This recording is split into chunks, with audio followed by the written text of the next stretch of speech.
Hello everyone, this is Shailesh, and today we will discuss a very significant case in India's judicial history.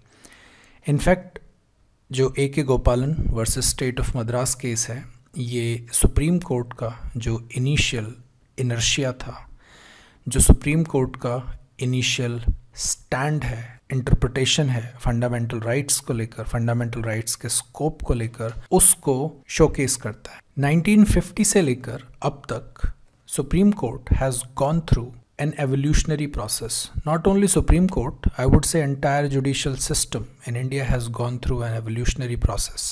A.K. Gopalan case is particularly important for us because it provides us with very good fodder material not only for GS mains papers but also for essay papers, and of course it will help you in UPSC prelims as well. It is one of the first cases that was handled by Supreme Court. You can see जो date है 1950 है, and 1950 में ही supreme court ने proper functioning independent India के context में after the enactment of constitution of India शुरू की थी. So let us see the background of this case a little bit and then we'll jump into the significance of the judgement. Guys, A.K. Gopalan एक communist leader थे. He was associated with communist party of India and he was active in the area that is known by the name of Kerala today. But यहाँ पर आपको जो case है वो versus Madras state आप देखेंगे इसको. So you are not suppose to get confused because in 1950 Kerala as a state did not exist. Kerala came into existence in 1956 through States Reorganization Act. So A.K. Gopalan was a communist leader and India में communism को उतना appreciate नहीं किया जा रहा था by contemporary government. 1947 में already he was put under arrest. 1950 तक he was in jail. He was released in 1950 and shortly after his release फिर से उनकी preventive detention के लिए state government ने order issue कर दिया था. I hope you understand the difference between preventive detention and punitive detention. In case you do not understand, then you can text me in the comment box and I will make a separate video on preventive detention mentioning all the aspects of it in detail. Guys, preventive detention को लेकर Alladi Krishnaswami Iyer जो एक बहुत prominent lawyer थे and he was also the scrutiniser of drafting committee.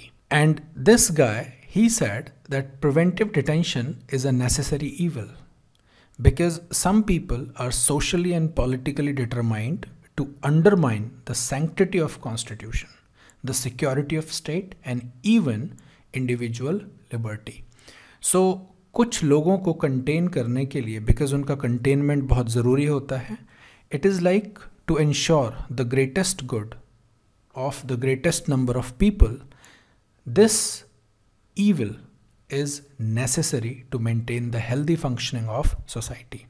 This was the view of Aladi Krishnaswamy Iyer and he was a pretty reasonable guy. A.K. गोपालन के लिए जब प्रिवेंटिव डिटेंशन का ऑर्डर इशू किया गया, then he approached supreme court under article 32 right to constitutional remedies and he said that his right to freedom under article 19 and his right to life and personal liberty, यहाँ पे जो main बात है वो personal liberty की है. His life was not in danger but his personal liberty was being infringed. और इन दोनों आर्टिकल्स को कोट करते हुए उसने सुप्रीम कोर्ट में अपनी जो रिक्वेस्ट थी वो फाइल की. Now the case was heard by जो फर्स्ट CJI थे, first chief justice of India, Hiralal J Kania, H.J. Kania. उन्होंने फाइनल जजमेंट दिया था, पूरी बेंच ने जजमेंट दिया था कि आर्टिकल 21 में जो पर्सनल लिबर्टी का एस्पेक्ट है, this aspect is related to just bodily liberty.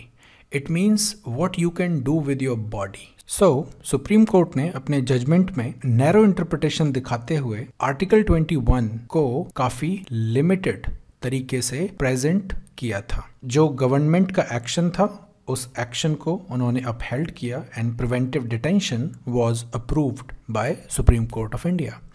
But इसमें एक चीज़ उन्होंने रिमूव की थी, and this is important to remember, कि जो प्रिवेंटिव डिटेंशन एक्ट है 1950 का, इस प्रिवेंटिव डिटेंशन एक्ट में सेक्शन 14 कहता था उस टाइम पर, because it is no longer available, that the government was not bound to declare the grounds of detention. आपको आज की डेट में पता होगा कि हमारा फंडामेंटल राइट है कि अगर आपको अरेस्ट किया जा रहा है, against arrest under article 22, you are supposed to be informed by the people who are arresting you. You are supposed to be informed by the government authorities that on what charges you are being arrested. So उस time पर rule ये था कि अगर government चाहे तो वो किसी को बिना ग्राउंड बताए भी डिटेन कर सकती है under preventive detention. So this section was considered ultra vires, hence इसको रिमूव कर दिया गया था. सो यू कैन से कि यहाँ पर आपको एक जो प्रोसीजर एस्टैब्लिश्ड बाय लॉ है, इस सिस्टम की प्रीडोमिनेंस देखने को मिलती है. Now procedure established by law हमने किस कंट्री के कॉन्स्टिट्यूशन से लिया है, ये आप मुझे कमेंट सेक्शन में कमेंट करके बता सकते हैं if you know it. Okay, now we'll see कि इसका रिपरकशन क्या था और आगे जाकर चीज़ें कैसे चेंज हुई. 1978 में Maneka Gandhi versus Union of India, ये एक काफ़ी फेमस केस था. इसमें मेनका गांधी जी का जो पासपोर्ट था उसको रीजनल पासपोर्ट ऑफिस ने इम्पाउंड कर दिया था. It means she was not authorised to travel abroad. अब यहाँ पर उन्होंने फिर से सुप्रीम कोर्ट को अप्रोच किया है, but now see the time gap. 1950 से लेकर अभी 1978 आ गया है and almost 28 years have gone by. Already Kesavananda Bharati case में बेसिक स्ट्रक्चर की जो डॉक्ट्राइन है वो सामने आ चुकी है. And now the Supreme Court is kind of ready to make the next move. यहाँ पर इसलिए कहा जाता है कि मेनका गांधी का जो केस था उसमें जो गोपालन केस में गलत हुआ था उसको सही किया गया था. ये इसकी सिग्निफिकेंस है. द रॉन्ग्स ऑफ गोपालन केस वर राइटेड इन मेनका गांधी केस. गवर्नमेंट का जो एक्शन था मेनका गांधी के पासपोर्ट को इम्पाउंड करने का, उस एक्शन को सुप्रीम कोर्ट ने ओवर रूल किया. एंड यहाँ से आपको इंडिया की जुडिशरी में ड्यू प्रोसेस ऑफ लॉ का एडवेंट देखने को मिलेगा. And I hope that you understand what is due process of law. Maneka Gandhi case में article 21 right to life and to personal liberty को काफ़ी वाइड तरीके से इंटरप्रेट करने की कोशिश की गई.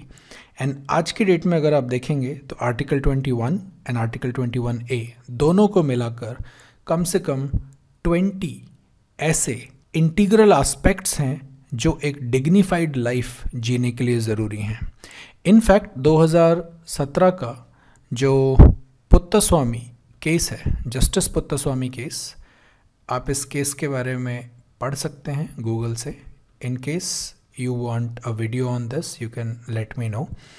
पुत्तस्वामी case is particularly known for right to privacy, and right to privacy हमारा आज के डेट में फंडामेंटल राइट है अंडर आर्टिकल 21. एंड वो भी किस सेक्शन के अंडर आता है? पर्सनल लिबर्टी के अंदर आता है. So finally Maneka Gandhi case में सुप्रीम कोर्ट ने ये एक्नॉलेज किया एंड इस चीज़ को फर्दर पॉपुलराइज किया that neither life nor liberty they are not bounties conferred by the state.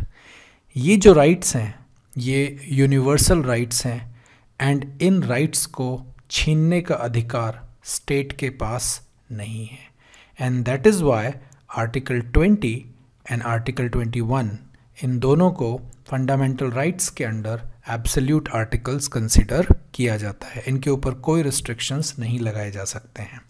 Hence जो फंडामेंटल राइट्स के अंदर साइलोज थे, जो गैप्स बने हुए थे, उन गैप्स को ब्रिज किया गया, उन गैप्स को भरा गया through Maneka Gandhi case.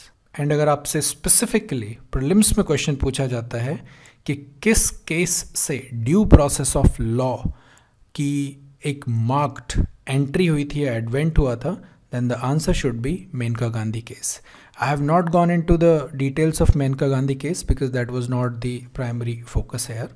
The focus was on A.K. Gopalan, how his personal liberty was encroached and how Supreme Court did not understand the value of personal liberty at that time. So in last 70 years, the meaning of liberty has changed a lot for people as well as for the Supreme Court.